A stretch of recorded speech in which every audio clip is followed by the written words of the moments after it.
یہ ایک عجیب و غریب ہاسٹل تھا جہاں اس وقت ہم رہنے آئے تھے۔ اماں کی پڑوسن نے بتایا تھا کہ اس ہاسٹل میں غریب اور بے سہارا لڑکیاں مفت میں رہتی ہیں، تو اماں یہ سن کر ہم سب بہنوں کو اٹھا کر یہاں لے آئی تھیں۔ اماں ہمیں باہر کھڑا کر کے خود اندر بات کرنے چلی گئی۔ میری بڑی بہن ہمیں دیکھ کر کہنے لگی، یہ جگہ کچھ عجیب سی نہیں ہے؟ دارالامان یا کوئی یتیم خانہ ہوتا تو بات سمجھ میں آتی، مگر لڑکیوں کا ہاسٹل نام رکھنے کی کیا وجہ تھی؟ میری دوسری نمبر والی بہن کہنے لگی، ارے خالہ پڑوسن نے بتایا تو تھا کہ یہاں صرف بے سہارا لڑکیاں رہتی ہیں، ہو سکتا ہے کسی امیر آدمی نے بنا کر دیا ہو۔ ابھی ہم یہ سب باتیں کر ہی رہے تھے کہ میری ماں باہر آ کر بولی، اندر آ جاؤ لڑکیوں، وارڈن نے ہمیں یہاں رہنے کی اجازت دے دی ہے، آج سے ہم یہیں رہیں گے۔ ہم سب اماں کی سربراہی میں وارڈن کے پاس چلے گئے جو ہمیں ہمارے کمروں میں لے گئی۔ اس نے اماں کو الگ کمرہ دیا تھا اور میری بڑی دو بہنوں کو الگ اور میں اور مجھ سے چھوٹی کو الگ۔ پوچھنے پر کہنے لگی کہ ہاسٹل کا اصول ہے ایک کمرے میں صرف 2 افراد رہ سکتے ہیں۔ یہ تو واقعی کمال ہو گیا تھا کہ یہاں آ کر کمرہ ہی الگ مل گیا تھا۔ میری سب سے بڑی بہن 17 کی، اس سے چھوٹی 16 کی اور میں 15 سال کی تھی، جبکہ مجھ سے چھوٹی 10 سال کی تھی۔ ایک ابھی سال کی تھی جو اماں کے پاس رہتی تھی۔ ہم بہنیں یہاں اپنی ماں کے ساتھ ہاسٹل کی زندگی میں بہت خوش تھیں۔ باقی لڑکیاں بھی یہاں ہماری طرح آزادی سے رہ رہی تھیں۔ ایک دن میں صبح باہر نکلی تو ہاسٹل کے لان میں اماں اور وارڈن کو ہنس ہنس کر باتیں کرتے دیکھا۔ میں حیران ہوئی کہ یہ کیا ماجرا ہے۔ وارڈن کے بارے میں تو سنا تھا کہ وہ بڑی سخت اور جھگڑالو سی ہے، تو میری ماں سے اس کی دوستی کیسے ہو گئی؟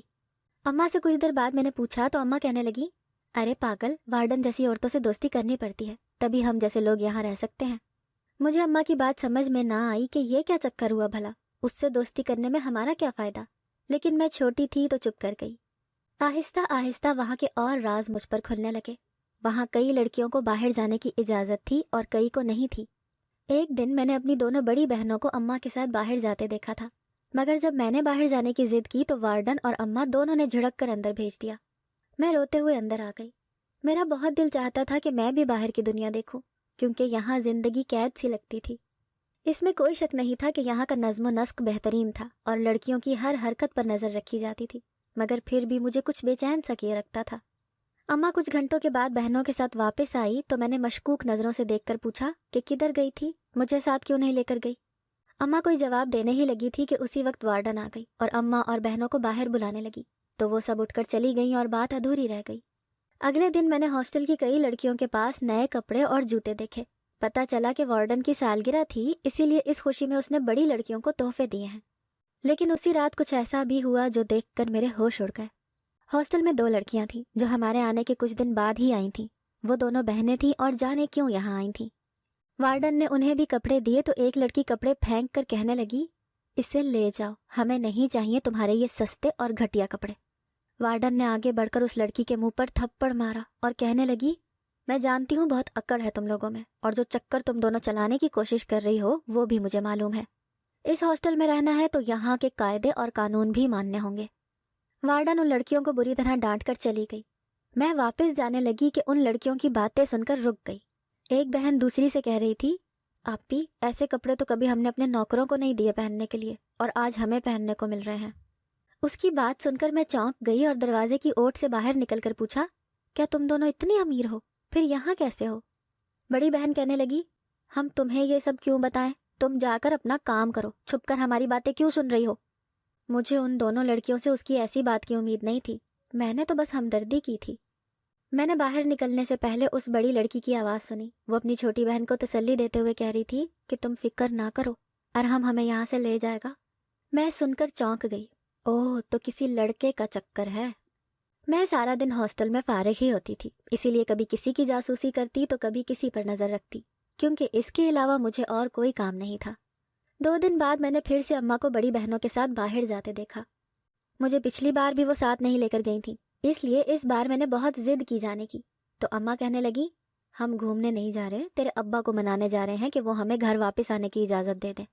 میں نے منہ بنا لیا، کیونکہ میں اب اس گھر میں واپس نہیں جانا چاہتی تھی جہاں سے ہمیں اس طرح بے یار و مددگار ہو کر نکلنا پڑا تھا۔ کیا اماں کو وہ سب بھول گیا تھا جو ہم اس گھر میں سہتے آئے تھے؟ ماضی میری آنکھوں میں گھومنے لگا۔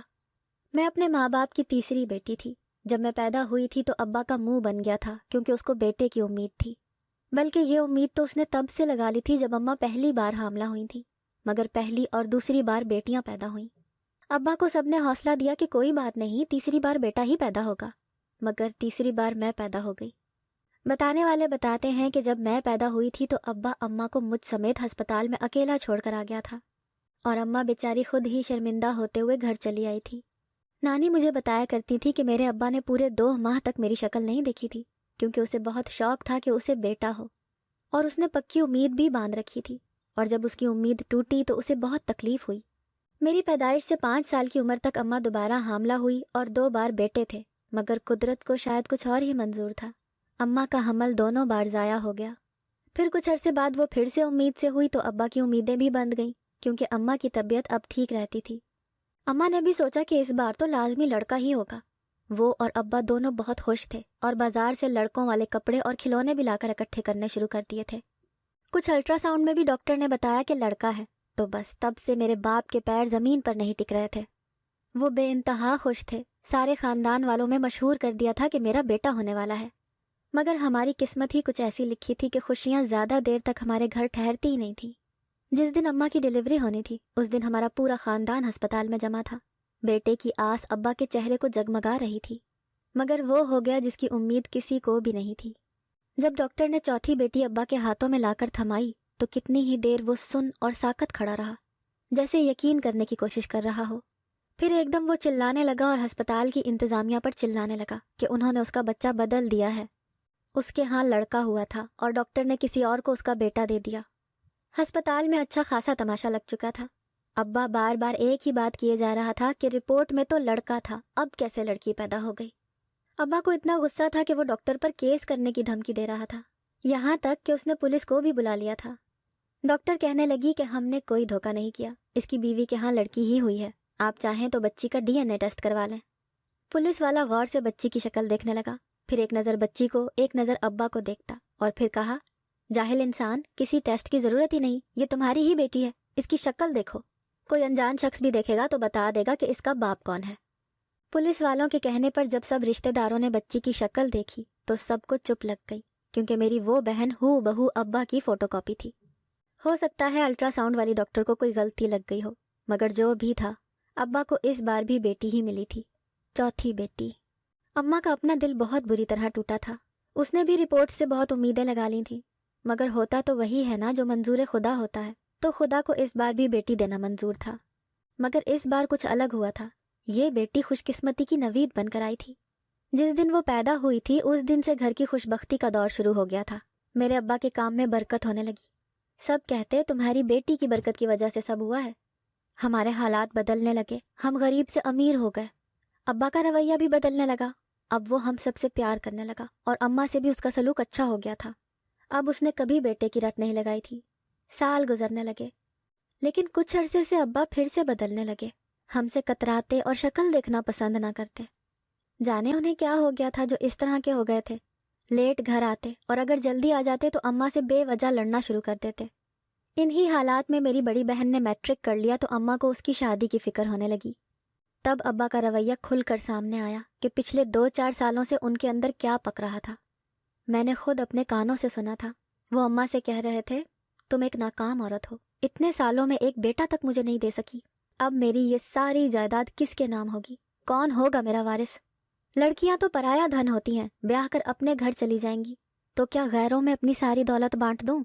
ایک بیٹا ہوتا تو میرا وارث، میرا سہارا بنتا، کاروبار سنبھالتا۔ یعنی ابھی تک ان کے دل میں جو بیٹے کی گرہ پڑی تھی وہ کھلی نہیں تھی، جبکہ ہم سمجھے تھے کہ وہ سب کچھ بھول بھال چکے ہوں گے۔ اور پھر ہم نے ایک غیر متوقع خبر سنی۔ 10 سال بعد اب اماں پھر سے حاملہ ہو گئی تھیں، جبکہ اب اس کی عمر بھی نہیں رہی تھی، مگر پھر بھی شوہر کو وارث دینے کے چکروں میں وہ اپنی صحت اور جان کے ساتھ کھیل گئی تھی۔ مگر ابا اور اماں دونوں ہی بھول گئے تھے کہ قسمت میں اگر کوئی نعمت نہیں لکھی تو صبر شکر کرنا چاہیے، نہ کہ اسے اپنی ضد بنا لینا چاہیے۔ 5ویں بار بھی اماں کو بیٹی ہی ہوئی۔ اس دن میری ماں نے اپنے شوہر کو اور ہم نے اپنے باپ کو کھو دیا۔ ہم ایک ہی گھر میں اجنبیوں کی طرح رہنے لگے۔ ابا کئی دن گھر سے باہر رہتے، لوگ اماں کو کہتے کہ اپنے گھر کو بچا لو، تمہارے شوہر نے کہیں باہر دل لگا لیا ہے، مگر اماں بیچاری کیا کرتی، ترلے منتیں اور واسطے کچھ کام نہ آیا۔ ابا نے دوسری شادی کر لی اور سوتن کو گھر لے آئے۔ پھر ہمیں پتہ چلا کہ اس عورت نے پچھلے کئی سالوں سے ابا کو اپنے پیچھے لگا رکھا تھا اور بیٹے کی آس میں ابا کو اپنے دام میں پھنسا کر شادی کر لی۔ مجھے ابا پر بہت غصہ آتا تھا کیونکہ وہ سوتیلی ماں کی باتوں میں آ کر ہم سے لڑتے تھے۔ ابا اماں کو منحوس کہتے تھے اور سوتیلی ماں ہم پر ظلم کے پہاڑ توڑ دیتی تھی، ہمیں کھانے کو کچھ نہ دیتی اور فریج کو تالا لگا دیتی۔ چھوٹی بہن کے لیے اماں کو پڑوس سے جا کر دودھ مانگنا پڑتا۔ ہمارے حالات دیکھ کر ایک دن پڑوسن اماں سے کہنے لگی، باجی تم کب تک اپنی بیٹیوں کو اس گھر میں خوار کرو گی؟ کیا ان کو بھوکا مارو گی؟ میری مانو تو اس گھر کو چھوڑ دو۔ میں ایک ہاسٹل کا پتہ جانتی ہوں، وہاں بے سہارا اور یتیم لڑکیاں مفت میں رہتی ہیں، ان سے 1 روپیہ بھی نہیں لیا جاتا اور اچھا کھانے کو دیا جاتا ہے، بلکہ وہ تمہاری بیٹیوں کے رشتے بھی کروا دیں گے، تم ادھر چلی جاؤ۔ یوں اماں ہم سب بہنوں کو لے کر یہاں آ گئی اور یہاں زندگی سکون اور مزے سے گزر رہی تھی، اچھا کھانے کو ملتا تھا اور دل بھی لگ گیا تھا۔ اور اب اماں پھر سے اسی جہنم میں واپس جانے کا سوچ رہی تھی۔ میں نے سوچا کہ اماں کے پیچھے جاتی ہوں اور ان کو منع کرتی ہوں۔ مجھے پچھلے راستے کا علم تھا جہاں سے دیوار پھلانگ کر جایا جا سکتا تھا۔ میں وہاں سے باہر آ گئی اور اپنی ماں اور بہنوں کو ایک عالی شان گاڑی میں بیٹھتا دیکھ کر دنگ رہ گئی۔ وہ کس کی گاڑی میں گئی تھی اور کہاں؟ میں پریشان سی واپس آ گئی۔ یہ ایک بہت بڑی الجھن تھی۔ میں سوچتے سوچتے جیسے ہی وارڈن کے کمرے کے آگے سے گزری تو اندر سے سرگوشیوں کی آواز سن کر چونک گئی۔ تھوڑا سا جھانک کر دیکھا تو وہی لڑکی وارڈن کے فون سے کسی سے کال پر بات کر رہی تھی۔ اس کی باتوں سے میں نے اندازہ لگایا کہ وہ کسی لڑکے سے بات کر رہی تھی۔ بات ختم کر کے جوں ہی وہ باہر نکلی تو مجھے دیکھ کر اس کی رنگت فک ہو گئی۔ کہنے لگی، وارڈن کو مت بتانا پلیز۔ میں نے کہا، اچھا ٹھیک ہے، میں نہیں بتاؤں گی۔ تم کس سے بات کر رہی تھی؟ کہنے لگی، میری سوتیلی ماں نے ہمیں گھر سے نکال کر یہاں بھیج دیا ہے۔ میں اپنے منگیتر ارحم کو فون کر کے کہہ رہی تھی کہ مجھے یہاں سے آ کر لے جاؤ۔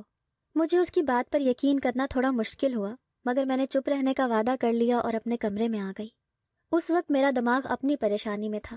مجھے سمجھ نہیں آ رہی تھی کہ اماں اور بہنیں کہاں گئی ہیں۔ ایک بات کا تو پکا یقین تھا کہ وہ ابا کے گھر نہیں گئی، ورنہ وہ گاڑی میں نہ جاتی۔ میرے ذہن میں مسلسل سوال تھے جس کا جواب اماں نے دینے سے صاف انکار کر دیا اور کہا کہ تو ابھی چھوٹی ہے، چھوٹی رہ اور اپنے کام سے کام رکھ۔ اب میرا زیادہ وقت انہی لڑکیوں کے ساتھ گزرنے لگا تھا۔ ان بیچاریوں کی بھی ہماری جیسی کہانی تھی۔ وہ مجھ سے بڑی تھیں لیکن وارڈن سے وہ بہت بدتمیزی سے بات کرتی تھیں۔ مجھ سے کہتی تھیں، تم اس وارڈن کو نہیں جانتی، ہم جانتے ہیں۔ پتہ نہیں ایسا کیا تھا جو میں نہیں جانتی تھی۔ ہمیں یہاں رہتے ہوئے 2 ماہ سے زیادہ کا عرصہ گزر چکا تھا۔ ایک دن میں اٹھی تو ہنگامہ مچا ہوا تھا۔ پتہ چلا کہ وہ دونوں بہنیں غائب ہیں۔ سارے ہاسٹل میں ان دونوں کو تلاش کیا جا چکا تھا مگر وہ کہیں نہیں تھی۔ وارڈن نے سب کو کہا وہ لڑکیاں غائب نہیں ہوئی ہیں بلکہ بھاگ گئی ہیں کیونکہ ان کے لڑکوں سے تعلقات تھے۔ میں نے سب کے سامنے کہا ایسا کچھ نہیں ہے، وہ لڑکیاں بہت شریف تھیں، وہ کیسے بھاگ سکتی ہیں؟ اماں نے فوراً میرے منہ پر ہاتھ رکھ کر مجھے خاموش کروایا اور کمرے میں لے گئی اور کہنے لگی، تم کیوں پرائی آگ میں کود رہی ہو؟ وہ لڑکیاں غائب ہوئی ہیں یا بھاگی ہیں، ہمارا کیا لینا دینا؟ تم اپنی زبان بند رکھو، اس وارڈن کے خلاف جاؤ گی تو وہ ہمیں یہاں رہنے نہیں دے گی۔ آخر اماں اس وارڈن سے اتنی خوفزدہ کیوں ہو رہی تھی؟ پہلے تو اماں کی اس سے اچھی خاصی دوستی ہو گئی تھی۔ اس وقت تو میں چپ کر گئی مگر مجھے ان دونوں کی بہت فکر ہو رہی تھی کہ وہ کہاں جا سکتی ہیں۔ اس بات سے تو میں آگاہ تھی کہ ان کا اپنے منگیتر سے رابطہ تھا، لیکن میرا دل یہ ماننے کو تیار ہی نہیں تھا کہ وہ یہاں سے بھاگ چکی ہیں۔ میرا دل کہہ رہا تھا کہ ان کے ساتھ ضرور کچھ ہوا ہے، ورنہ اگر انہوں نے یہاں سے بھاگنا ہوتا تو مجھے بتا تو دیتی۔ مجھے یاد آیا کہ وہ مجھے کہا کرتی تھی کہ وارڈن پر بھروسہ مت کرنا، وہ بہت تیز عورت ہے۔ میں نے اماں کو یہ سب بتایا اور وارڈن سے ہوشیار رہنے کا کہا تو اماں کہنے لگی، دریا میں رہ کر مگرمچھ سے دشمنی نہیں کرتے، ہمیں کچھ عرصہ یہاں ہی رہنا ہے، پھر ہم یہاں سے چلے جائیں گے۔ ایسا معلوم ہوتا تھا کہ اماں کو بہت کچھ معلوم تھا لیکن وہ مجھ سے چھپا رہی تھی۔ میں چھوٹی ضرور تھی لیکن زندگی کی تلخیوں نے مجھے وقت سے بہت پہلے بڑا کر دیا تھا۔ یہ 3 دن بعد کا ذکر ہے جب میں نے وارڈن کے کمرے میں اپنی سوتیلی ماں کو دیکھا۔ اسے یہاں دیکھ کر میں چونک گئی کہ وہ یہاں کیا کرنے آئی ہے۔ وہ وارڈن کو کچھ پیسے دے رہی تھی۔ مجھے ان کی باتوں کی سمجھ نہ آئی کیونکہ وہ بہت آہستگی سے بات کر رہی تھیں۔ وہ چلی گئی تو میں بھی الجھتی ہوئی اپنے کمرے میں آ گئی۔ جس دن میں نے اپنی سوتیلی ماں کو یہاں آتے دیکھا تھا اس سے اگلے دن ہی وارڈن نے میری ماں اور بہنوں کو دوسری منزل پر کمرہ دے دیا اور کہا کہ ضرورت کے بغیر باہر قدم مت رکھنا۔ میں ٹھٹک گئی کہ وہ ایسا کیوں کر رہی ہے، مگر بہت جلد مجھے اس کی بھی سمجھ آ گئی جب میں نے اپنے باپ کو وارڈن کے کمرے میں جاتے ہوئے دیکھا۔ میں بھاگ کر کمرے کے دروازے کے پاس کھڑی ہو گئی تاکہ ان کی باتیں سن سکوں۔ ابا اس سے ہمارے بارے میں پوچھ رہے تھے کہ میں نے سنا ہے کہ میری بیوی اور بیٹیاں اس ہاسٹل میں ہیں، انہیں بلا دیں، میں انہیں لینے آیا ہوں۔ مگر وارڈن نے کہا کہ اس نام کی کوئی عورت اپنی بیٹیوں کو لے کر یہاں نہیں آئی، ممکن ہے وہ کہیں اور ہو، آپ جا کر کسی اور جگہ انہیں تلاش کریں۔ میں حیرت سے سوچنے لگی کہ وارڈن نے جھوٹ کیوں بولا۔ مگر کچھ دیر بعد ساری کہانی سمجھ میں آ گئی جب اس نے میری سوتیلی ماں کو فون کیا۔ میری سوتیلی ماں یہاں اس لیے اس کو پیسے دینے آئی تھی تاکہ وہ میرے باپ کو بتا نہ سکے کہ ہم یہاں ہیں۔ میں چاہتی تو اپنے باپ کے سامنے آ سکتی تھی، مگر میں نہیں چاہتی تھی کہ ہم پھر سے وہاں چلے جائیں، اس لیے میں نے اماں کو بھی کچھ نہ بتایا اور میں چپ رہی۔ اگر میں اماں کو بتا دیتی تو وہ ابا کے پاس واپس جانے کو تیار ہو جاتی۔ تاہم وارڈن میری نظروں میں اور مشکوک ہو چکی تھی۔ مجھے سمجھ میں آ گیا تھا کہ وہ ایک لالچی عورت ہے جو پیسوں کے لیے کچھ بھی کر سکتی ہے، مگر دوسری طرف اماں کا رویہ بھی دن بدن عجیب ہوتا جا رہا تھا۔ اب وہ بہنوں کو لے کر باہر نہیں جاتی تھی، بلکہ انہیں کمرے سے ہی باہر نہیں نکلنے دیتی تھی، سائے کی طرح ہمارے ساتھ رہتی۔ اماں کا کمرہ ہم سے الگ تھا۔ ایک بار ایسا ہوا کہ مجھے رات کو نیند نہیں آ رہی تھی تو میں کھڑکی کھول کر باہر دیکھنے لگی۔ وارڈن اور میری ماں سامنے درختوں کے جھنڈ کی طرف جا رہی تھیں۔ اس طرف جانا منع تھا کیونکہ وہاں کیڑے مکوڑے پائے جاتے تھے، مگر رات کے اس پہر اماں اور وارڈن وہاں کیوں جا رہی تھیں؟ اگلی رات میں نے اماں کو اکیلے وہاں جاتے دیکھا۔ سوچا کہ صبح پوچھوں گی کہ یہ سارا کیا ماجرا ہے۔ اسی رات ہم سوئے ہوئے تھے کہ باہر سے اچانک شور اٹھا۔ ہم سب گھبرا کر اپنے کمرے سے باہر نکلے تو سامنے کا منظر دیکھ کر میری جان نکل گئی، کیونکہ وارڈن اور میری ماں کے ساتھ وہاں وہی دونوں لڑکیاں بھی موجود تھیں جن کے بارے میں وارڈن نے مشہور کر دیا تھا کہ وہ بھاگ گئی ہیں۔ لیکن وہ یہاں کیسے تھیں اور رات کے اس پہر وہ چاروں یہاں کیا کر رہی تھیں؟ اماں نے وارڈن کے ہاتھ رسیوں سے باندھ رکھے تھے اور وہ خود کو چھڑانے کی کوششیں کیے جا رہی تھی۔ ہاسٹل کی سبھی لڑکیاں باہر آ گئی تھیں۔ میں نے اماں سے پوچھا، اماں یہ سب کیا ہے؟ تم نے اس وارڈن کو بندی کیوں بنایا ہوا ہے؟ کیا چل رہا ہے یہ سب؟ اماں کہنے لگی، ابھی یہ سب بتانے کا وقت نہیں ہے، تم پولیس کو فون کرو جلدی سے۔ میں نے ایسا ہی کیا۔ تھوڑی ہی دیر میں میری ماں، وارڈن اور وہ دونوں بہنیں پولیس کے ساتھ چلی گئیں، اور جب وہ واپس آئیں تو وارڈن ان کے ساتھ نہیں تھی۔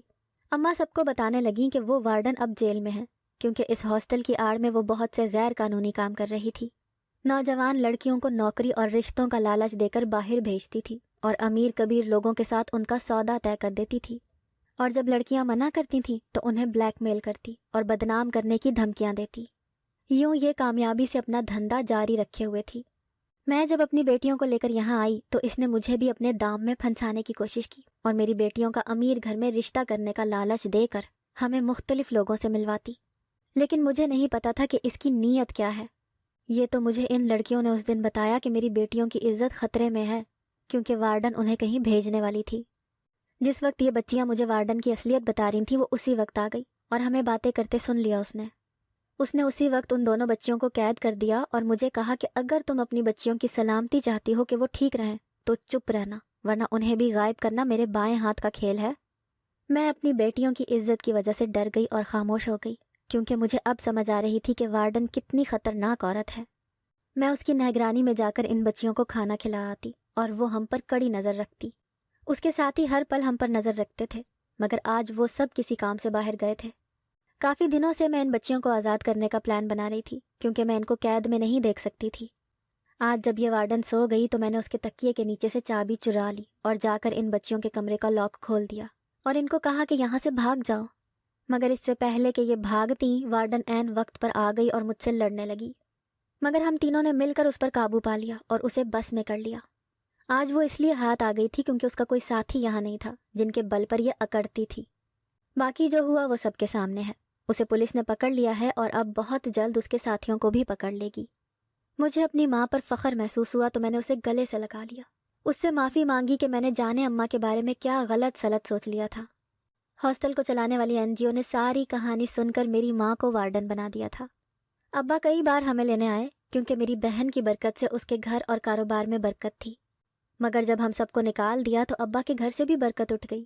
اب اس کے پاس نہ گھر بچا تھا اور نہ کاروبار، اس لیے وہ پھر سے میری بہن سمیت ہم سب کو لینے آیا تھا، مگر ہم نے جانے سے منع کر دیا۔ اب ہم ہاسٹل میں سکون سے رہ رہے تھے اور اب یہاں ہی رہنا چاہتے تھے۔ اماں نے یہاں رہنے والی لڑکیوں کو سلائی سکھانی شروع کر دی تھی تاکہ وہ لڑکیوں کو کسی قابل بنا سکے، جبکہ پچھلی وارڈن اور اس کی ساتھیوں کو سزا ہو گئی۔